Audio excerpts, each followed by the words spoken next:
So you want to be a rock star? I'm not saying it's going to be easy. Gnarly. Right into the freaking blender here. Oh, that was tough.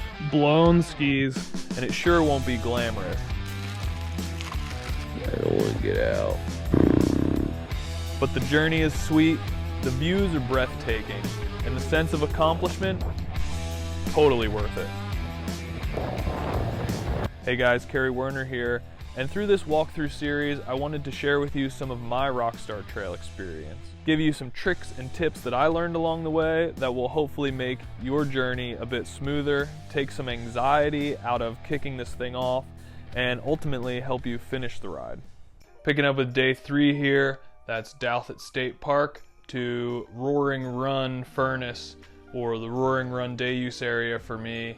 That was 58 miles, 7 hours and 15 minutes of ride time, and 9.8 thousand feet of climbing.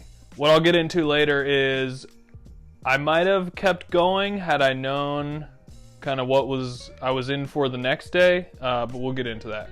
Yeah, starting from Douthit State Park, what you're going to want to do first thing in the morning is hit the camp store, restock on all the food that you're going to need, because what you need to keep in mind here is you got about 30 miles of single track and forest road climbing up over 4 Mountain before you drop into Covington.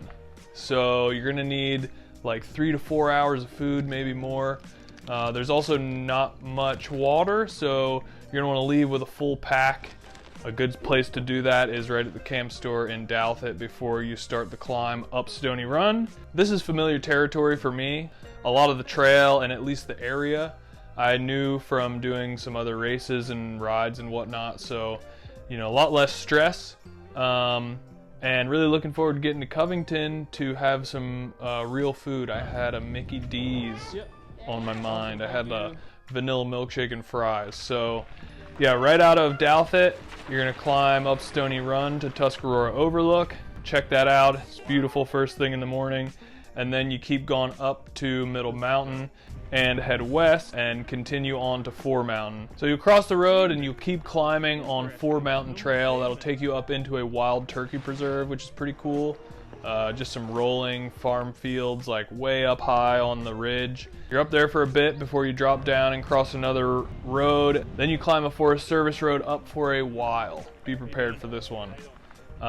It's the Dry Run Peters Ridge Loop. This was my least favorite part of the ride, only because the downhill off the top of that climb kind of disintegrated. It starts off by ripping down the same kind of 2-track road, Forest Service road.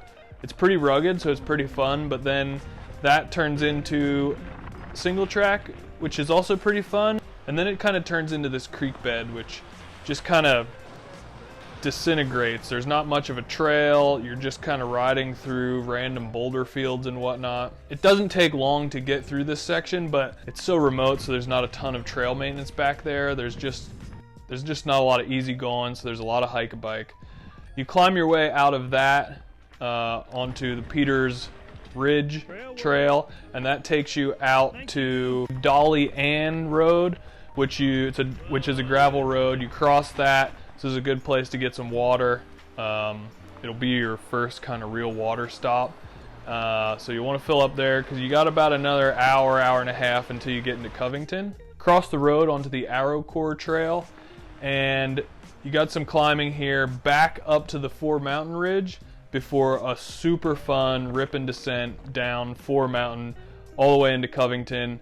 You can basically see the Golden Arches as you're coming down into the city. I ripped into a McDonald's, got my vanilla milkshake and fries. There's a nice little visitor center there you can chill at, and then pedaled through town to Whitey's One Stop, which is right off the route and right at the base of the Ridge Patch climb. And it's important because this is kind of your last service stop until you get to the other side of Wildlife Road in Catawba. So this is kind of a bit of a crux move here.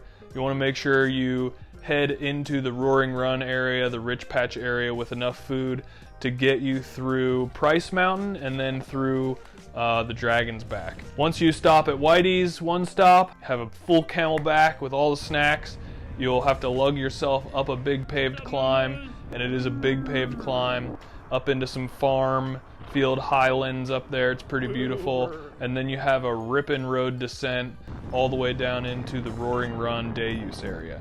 Okay, so this is kind of where I would call an audible. I decided to camp here at Roaring Run. There were no signs that said no camping, so I camped there. There's like a nice little picnic area. It was fishing season, so there was a ton of people there. It was just kind of a little too many people for my style, but I did it anyway. The big reason I camped here is because I had this brilliant idea, or at least I thought it was a brilliant idea, to drop all my bags at Roaring Run and then do this little 10-mile loop without bags and then camp at Roaring Run. The reason for this is if you look at the map, the route comes down Roaring Run Road, you'll turn right into Roaring Run, and then you go up the Iron Ore Trail to Upper Hoop Hole and Lower Hoop Hole before coming back down onto the route, onto the road. So there's only about a mile of non-route separating that turn into the Roaring Run day use area, and then when you exit kind of the Hoop Hole trail area. And so my brilliant idea was to go into the Roaring Run day use area, drop bags, and do that 10-mile loop without bags, thinking it would be way easier. And it was for sure pedaling. The problem was that I set my bike up for like a 250-pound person, and so it just felt like I was riding a pogo stick. So yeah, I should go back to that trail and ride it, you know, with a proper bike. What I would suggest doing is maybe planning for a bit longer of a day. This will also make your last day not 90 miles, which it was for me, which was a little stressful. I kind of realized that on the night of day 3 when I was laying there in the tent, and I was thinking like, I've been doing 60 to 70 mile days every day, and it's been taking me like 8 hours of ride time. And so then I was thinking like, well, tomorrow's 90 miles, that's gonna take me like 12 or 13 hours. But what you should do is continue on route. After you get out of the Hoop Hole Trail system, you've got 5 miles of gradual following a river downhill on pavement. So it's really easy going for 5 miles. Then you've got about another 5 or 6 miles of really chill gravel, and then you turn into the Price Mountain area. You got about another 5 miles of gravel. So do 15 more miles than me, and you can camp right at the base of the Price Mountain single track, and you can wake up to that tomorrow.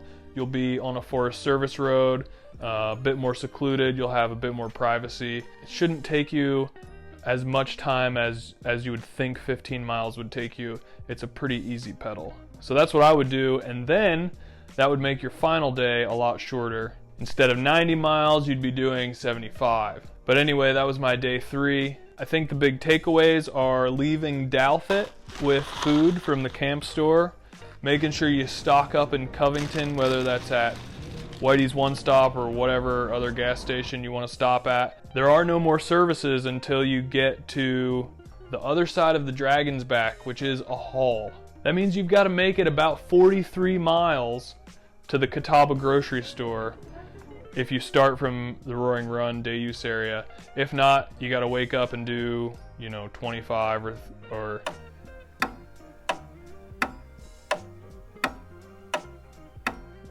and do about 27 miles, but it's a hard 27 or 28 miles, so be prepared for that. That leaves one more day, the final day. We're going from Roaring Run day use area, or if you kept going, Price Mountain Trail all the way to Roanoke. Thanks for watching. One more day.